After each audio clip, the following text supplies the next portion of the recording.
Have you ever had a misunderstanding with a partner that was so baffling you thought, oh my gosh, it's like we're speaking different languages? Well, maybe you were. Different love languages, that is.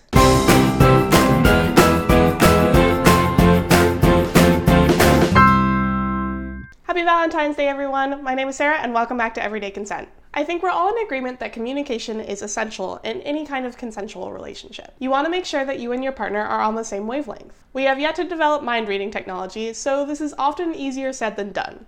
I was being a little bit silly in the intro, but sometimes it really does feel like you and your partner are speaking different languages. Even if you understand the words that they're saying, you might still feel like you don't understand what they really mean, and vice versa. So any tool that can potentially help us communicate more clearly and effectively is pretty exciting. Today I want to talk to you about just such a tool that is really popular in the counseling and relationship advice worlds right now, and that is the idea of love languages. The 5 love languages is a concept developed by marriage and relationship counselor Dr. Gary Chapman and popularized in his series of books of the same name. The idea behind love languages is that when people are trying to express affection, care, or love for their partner or another loved one, there is a wide variety of ways for them to do that. And people are often more used to some ways than others. His system hinges on the idea that a common source of frustration in relationships is when one partner expresses love in one way, but their partner expects them to express love in a different way. Dr. Chapman has categorized these different ways of expressing love into 5 overarching love languages, namely quality time, words of affirmation, acts of service, physical touch, and receiving gifts. These are all broad categories that can include a lot of different things. So let's hear some examples. Quality time can mean anything from going out and doing some activity together that you both love to just quietly chilling in the same room together. Netflix and actually chill, am I right? Words of affirmation are more than just telling your partner they're pretty, although that counts too. This also includes things like saying something supportive about a project that your partner has been working on, or your partner really taking the time to listen to you and understand your feelings, or even just straight up saying I love you. Acts of service are things like cleaning the dishes before your partner gets home, or your partner picking up your dry cleaning when they know you've been super busy and stressed. Physical touch is pretty self-explanatory, things like hugs, back rubs, sex, or even holding hands when you're out in public. And receiving gifts is easy to reduce to the classic flowers and chocolates, but also includes things like picking up something special for your partner when you've been away traveling, or your partner picking up extra avocados at the grocery store because they know you love guacamole. Dr. Chapman believes that most people have a primary love language, and that many relationship conflicts stem from partners having different primary love languages. For example, say that your primary love language is acts of service. You might spend all day cleaning the house and making your partner dinner. You're probably getting all jazzed up, thinking they're going to be so happy when they see everything that you've done for them. And then they come home and they don't say anything. You might start feeling like they don't appreciate you. Meanwhile, your partner might have words of affirmation as their primary love language. And they've been feeling upset and really unloved because you hardly ever just say, I love you. They're feeling starved for love, and you're feeling like you're giving everything that you can. But the problem is just that you're speaking 2 different languages. According to Dr. Chapman's school of thought, the solution is to figure out this difference, talk to each other about it, and to try to start speaking in each other's primary love languages more often.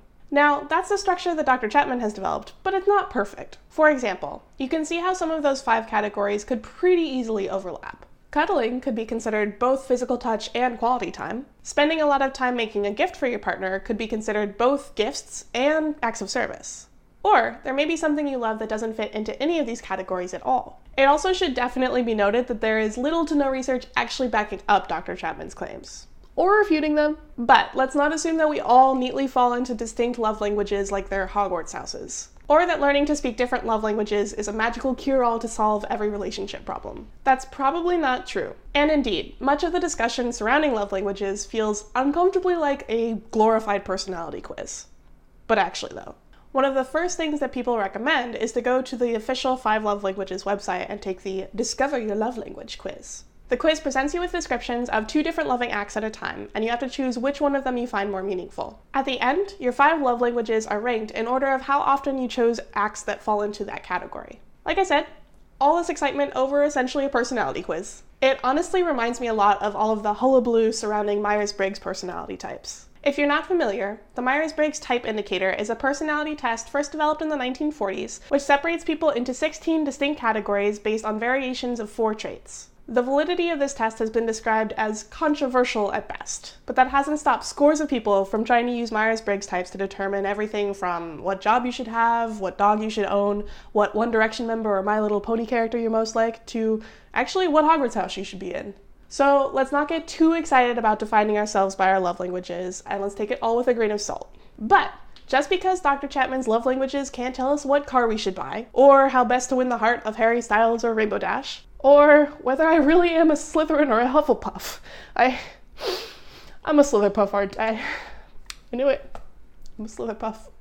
Anyway, it may not have all the answers, but that doesn't mean it's useless. In fact, I'll give you 3 reasons that learning about love languages is extremely useful. The first is introspection. Talking about love languages, and honestly taking the actual quiz, can be a great way to think about what you really value and find meaningful in a relationship. I know as I was taking it, some of the actions described, such as a partner saying, "I'm proud of you," for example, were things that actually really resonated with me as something that would mean a lot, but were things that I never would have thought of to tell a partner to do before this experience. The second is recognizing that there are different ways to express care and affection, and that it might take some work to understand how your partner expresses those things. If you take the quiz with a partner and get wildly different results, at the very least, you can use that information to find out a bit more about what they value and where they might be coming from. Hopefully, this will aid you in trying to empathize with them and try different ways to help them feel understood and appreciated. And lastly, and maybe even most importantly, all this love language stuff and the associated resources provide a great vocabulary for talking about your feelings. And that can help with different issues in communication and emotional expression. As discussed in our Use Your Words videos a long ways back, that's extremely valuable. Even if it's not perfect, love languages give you at least an initial way to start talking about communication struggles you might be having, and that's awesome. I'll leave a bunch of resources down in the description about everything we discussed today, including the Love Languages website if you want to take the quiz. What did you think of today's episode? Have you heard of love languages before? Did you find them useful? Do you know of similar tools that you found more useful? Let me know down in the comments, or you can always email me at everydayconsent@gmail.com. If you like this video, please click the like button right there. And if you want to see more from me, don't forget to subscribe. Happy consenting, folks, and I'll see you next week. You want to make sure that you and your partner are on the same wavelength. Okay. Quack, amole, quack, quack, amole, quack, amole, quack, quack, amole. She's just so joyful, Jessie. Why do I want to say butt there? I don't know. Butts.